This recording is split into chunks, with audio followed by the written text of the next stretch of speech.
Very good morning to you folks, and this is my setup for getting a batch of 4 poached eggs done. And you'll see how quickly and simply this can be done without too much fuss, and I'll go over every single instruction slowly so you can grab every aspect of this. And there are a few tricks to this. So here's what you have. You have obviously 4 eggs, some salt, another bowl of water that has been heated for about a minute in the microwave, an empty bowl to pour the eggs into the pan. This must specifically be a bowl that is angled, as you can see.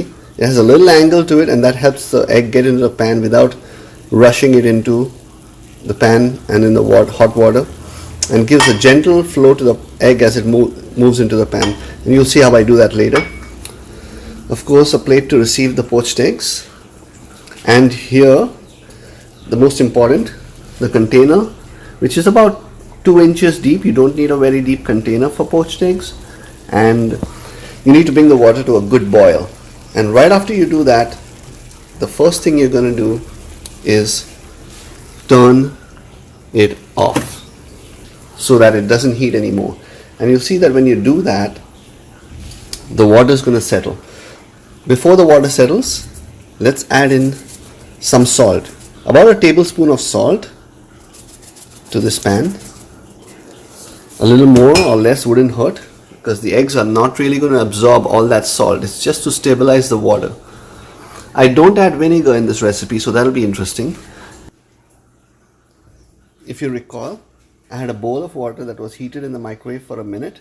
I'm going to drop 4 eggs in there. And the reason I do this is because most recipes for poached eggs require that you use fresh eggs. There's no way to tell whether eggs are fresh or not from the grocery, but if you bring the eggs to the right temperature, that is room temperature, from the refrigerator, then they should be fine for poaching.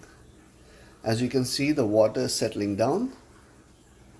The eggs are going to be at room temperature in about a minute, and while we wait for that to happen, I'm going to show you that I have a little slotted spoon. It's circular, but if you have a flat one, that's even better. Okay, you can see the water is settling. As soon as the water has settled, it's time to get the eggs in. So I'm gonna crack the egg into the bowl.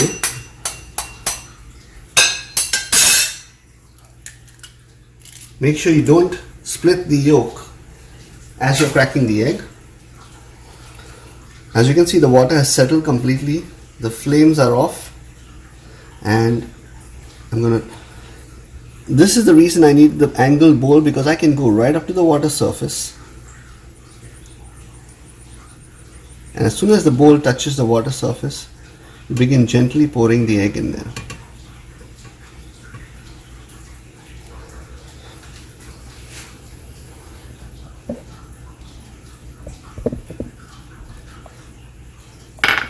And you can see how that's formed well nicely. The yolk is together, the white hasn't scattered, there's no vinegar in this recipe, and so keep watching and you'll see how the rest is done. I'm going to try to get 4 eggs in there.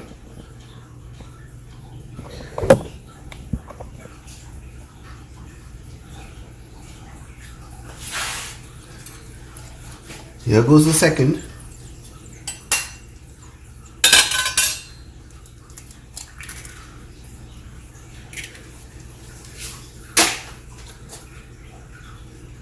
Again, let the bowl touch the surface of the water at the angle. Gently begin pouring it in, and then lift it up.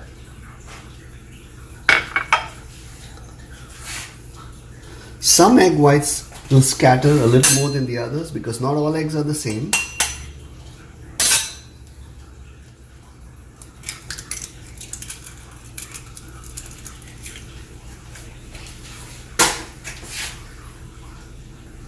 Here's the third one.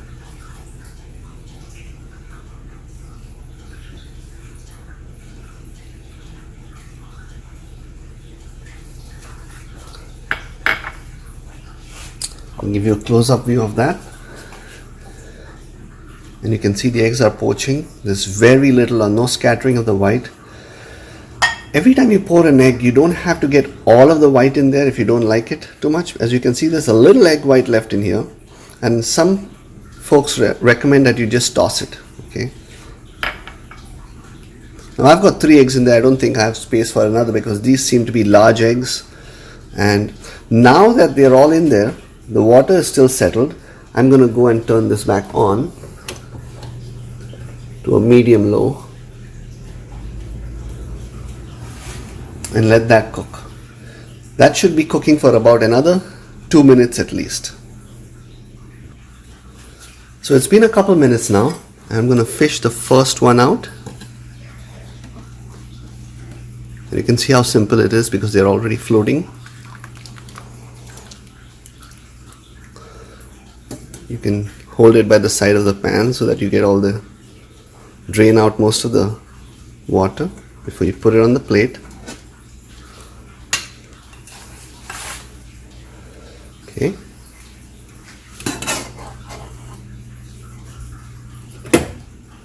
Okay. And there you have it. Poached eggs with some homemade bread that I had in the bread machine that just came out this morning. I like to serve this with some bruschetta peppers, red peppers.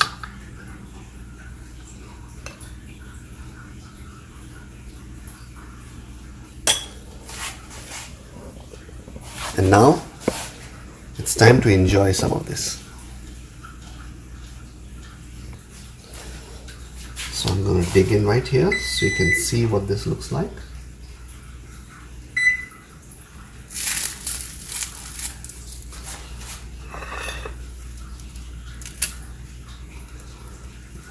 It's just perfect the way I like it. It's not too runny and it's not too boiled or firm. And that's a delicious bite.